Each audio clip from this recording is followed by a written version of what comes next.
حضرت علی کرم اللہ وجہ رضی اللہ عنہ نے ارشاد فرمایا، تسلیم و رضا بہترین مصاحب اور علم شریف ترین میراث ہے، اور علمی و عملی و صاف نو بنو خلت ہیں، اور فکر صاف و شفاف آئینہ ہے۔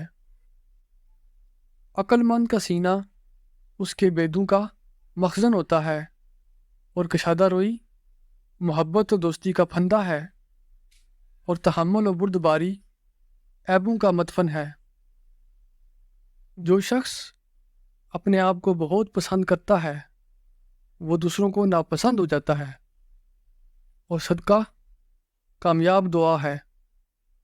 اور دنیا میں بندوں کے جو اعمال ہیں وہ آخرت میں ان کی آنکھوں کے سامنے ہوں گے۔ یہ انسان تعجب کے قابل ہے کہ وہ چربی سے دیکھتا ہے، اور گوشت کے لوتھڑے سے بولتا ہے، اور ہڈی سے سنتا ہے، اور ایک سوراخ سے سانس لیتا ہے۔